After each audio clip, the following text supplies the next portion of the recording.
तर इथले लोकसंघकात आणि सगळे सहकारी फार दिवसातून आजही वागणी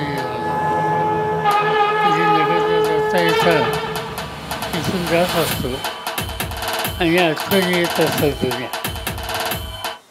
एक काळ असा होता की पुणे जिल्ह्यामध्ये शिक्षणाचं बाहेरघर म्हणून होणं हे ओळखलं जायचं. पण त्या सगळ्या शैक्षणिक सुविधा ह्या पुणे शहराभोवती होत्या. याच्यामध्ये ग्रामीण भागाच्यासाठी ही शिक्षणाची दालनं खुली झाली पाहिजे यासाठी त्या काळच्या काही नेत्यांनी प्रयत्न केले. त्याचं एका नेत्याचं नाव हे कटाक्षाने घेणं आवश्यक आहे आणि ते नाव विठ्ठलराव सातव यांचं आहे. जुन्या पिढीच्या लोकांना विठ्ठलराव सातव माहीत असते. ते जिल्हा परिषदेचे अध्यक्ष होते आणि शैक्षणिक क्षेत्रामध्ये अतिशय त्यांनी लक्ष दिलेलं होतं. पण हे गाव पहिल्यापासून आम्हा लोकांच्या विचाराला पाठिंबा देणारं होतं. मी बारामतीतून महाराष्ट्राच्या विधानसभेमध्ये 3-4दा गेल्याच्या नंतर 1981 सालापासून लोकसभेच्या निवडणुकीला उभं राहिलो आणि माझ्या मतदारसंघामध्ये वाघोली होतं आणि 3-4-5 काय लोकसभेच्या निवडणुका मी केल्या.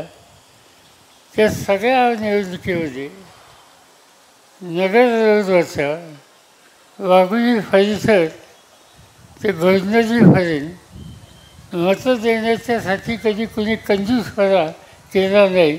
सातत्याने मतं या ठिकाणी दिली आणि त्यामुळे साहजिकच आहे की लोकांच्या लक्षामध्ये राहतं. तसं माझ्याही लक्षात आहे की या परिसराने जी काही बांधिलकी आम्हाला लोकांच्यासमोर ठेवली ती कधी विसरता येत नाही. आज चित्र बदललं, नागरीकरण वाढलं, आजूबाजूच्या सगळ्या इमारती बघितल्याच्यानंतर चौकशी करत असू मी की इथं राहतं कोण.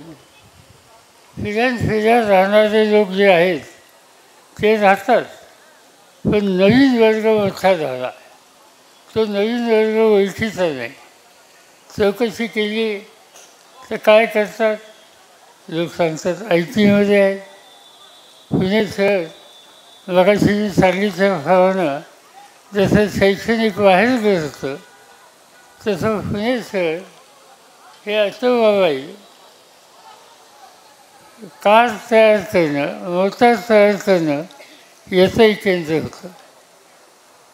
टेल्कोसारखी कंपनी, बजाजसारखी कंपनी, हिरो यांचीसारखी कंपनी, अनेक कंपन्या या ठिकाणी 4 चाकी गाड्या तयार करत होते आणि या भागाचा नावलौकिक त्याबद्दलसुद्धा होता. पण हल्लीकडच्या काळामध्ये नवीन क्षेत्र आलं आणि ते नवीन क्षेत्र म्हणजे आय टी. आणि हे आय टीचं केंद्र या ठिकाणी महाराष्ट्रात पुण्याला व्हावं अशी माझी इच्छा होती आणि म्हणून अनेक निर्णय घेतले. मी कधीतरी गमतीने सांगत असतो, तुम्हाला लोकांना हिंजवडी माहिती आहे आणि हिंजवडीला आमचे एक सहकारी आहेत, त्यांचं नाव नानासाहेब नवले. नानासाहेब नवले हे खासदार होते, आमदार होते आणि नानासाहेब नवलेंनी एक दिवशी मला हिंजवडीला साखर कारखान्याच्या भूमिपूजनाला बोलवलं. मी राज्याचा मुख्यमंत्री होतो. माझ्या डोक्यात दुसरंच होतं. नानासाहेबला कारखाना काढायचा होता. हत्या करून मला घेऊन गेले. मी त्यांना सांगत होतो मला नेऊ नका, माझ्या डोक्यात दुसरा विचार आहे. त्याने माझा तुमच्या विश्वास या तुम्ही आलंच पाहिजे. गेलो मी, भूमिपूजन झालं. पहिला टिकाव टाकला आणि सगळ्यातून भाषणाला सुरुवात केली आणि सांगितलं की नानासाहेब मी टिकाव टाकला आहे पण इथं कारखाना होणार नाही. राज्याचा मुख्यमंत्री म्हणून सांगतो कारखाना इथं होणार नाही, इथून तुला 20-25 वर्षात दुसरी जागा देतो, कारखाना तिथं करा. शेवटी त्यांनी माझं मत ऐकलं, कारखाना तिकडे गेला आणि जिथं कारखाना करणार असते त्या ठिकाणी आम्ही IT इंडस्ट्री त्याचं केंद्र उभं करायचं ठरवलं. आज 2.5 लाख मुलं आणि मुली त्या ठिकाणी काम करतात. दुसरी एक जागा अशीच आहे. एक दिवशी येत असताना तुम्हाला लोकांना कदाचित तुम्हाला माहीतच असणार, जुन्या लोकांना, अण्णासाहेब मगर नावाचे ग्रस्त या भागाचे एक आमदार होते. अत्यंत स्वच्छ अशा प्रकारचे नेते होते. आणि अण्णासाहेबांचा मगरच पट्टा त्या ठिकाणी शेती होती, पाणी असल्यामुळे ऊस होता, ऊसाचं पीक होतं. पण पुन्हा वाढायला लागलं आणि पुन्हा वाढायला लागलं तसं शेती करणं अवघड झालं.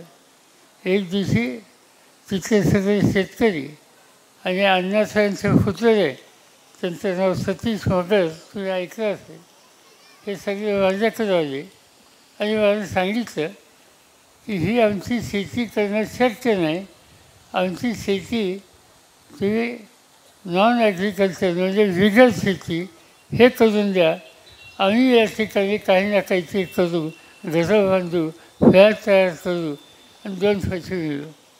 मी सांगितलं माझ्या डोक्यात दुसरं आहे, तुम्हाला बिगर शेती करून देतो, पण एकाने जमीन विकायची नाही. तुम्ही सगळ्यांनी नवीन कंपनी करा. सतीश मगर तुमच्यातलेच अमेरिकेला जाऊन शिकून आले, त्यांनी पुढाकार घ्यावा आणि या ठिकाणी मगर स्वतः निवासस्थान म्हणून आपण एक मोठी संस्था काढू, IT इंडस्ट्री आणू आणि लोकांना काम देऊ. शेवटी माझा आग्रह होता, त्यांचे ऐकलं. आज मगर पट्ट्यामध्ये जवळपास 1 लाखाच्या पेक्षा जास्त लोक राहतात आणि त्याच्या 90% लोकांना काम मिळालेलं आहे. तिथं त्या शेतकऱ्यांची स्थिती बदलली. त्यावेळेला 5 लाख रुपये एकर यांनी जमीन विकली असती, त्या जमिनीला आता दर वर्षाला 5 लाख मिळतात, त्यांची मालकी कायम आहे. आज सगळं चित्र बदललं. असाच हा सगळासुद्धा परिसर आहे. आणि म्हणून माझं आपल्या सगळ्यांना सांगणं आहे, शहर एकेकाळी शैक्षणिक सेंटर होतं, आता हे ITचं सेंटर व्हायला लागलं, नवीन नवीन उद्योग यायला लागले. आणि म्हणून या उद्योगाला एकत्र बसून एक नीती ठरवून जर आपण कार्यक्रम आखला तर आपण अधिक लोकांना, तरुणांना काम देऊ शकतो, 2 पैसे अधिक मिळू शकतो. आणि म्हणून मला आनंद आहे की या ठिकाणी कांबळे आणि लोले यांनी वेगवेगळ्या धंद्यात जायचं ठरवलं आणि तो धंदा हॉटेलचा. पर्यटन हा एक महत्त्वाचा व्यवसाय आहे आणि पर्यटन म्हणजे की हॉटेल लागतं. आणि त्या दृष्टीनं एक आगळं वेगळं असं एक हॉटेल आज या ठिकाणी काढायचा निकाल या दोन्ही ग्रुपच्या वतीनं या ठिकाणी केला. मला विश्वास आहे की लोकांना आवडणारं हॉटेल, उत्तम सर्व्हिस देणारं हॉटेल आणि चवीदार खाद्य देणारं हॉटेल म्हणून या हॉटेलचं नाव लौकिक लवकर व्हावा. तुम्ही सिल्वर ओक हे नाव दिलं. मुंबईत मी जिथं राहतो त्या घराचं नाव सिल्वर ओक आहे आणि त्यामुळं तुम्ही लक्षात घ्या तुम्हाला कोणत्या लेवलला जायचं आहे, त्या पद्धतीनं तुम्ही तुमचं हॉटेल उत्तम रीतीनं चालवा. आलेल्या माणसाला किंवा जाणाऱ्या येणाऱ्या गाडीला सिल्वरची फाटी दिसल्यानंतर आपण इथं थांबलंच पाहिजे ही भावना त्यांच्या मनात येईल. असं दर्जेदार काम तुम्ही या ठिकाणी कराल अशा प्रकारची खात्री बाळगतो. या प्रकल्पाचं तुम्हा सगळ्यांच्या साक्षीनं उद्घाटन झालं असं जाहीर करतो. माझे 2 शब्द संपत.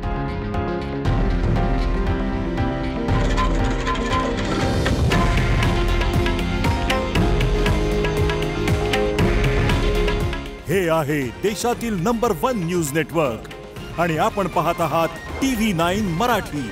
काळजी तुमची, हित महाराष्ट्राचं.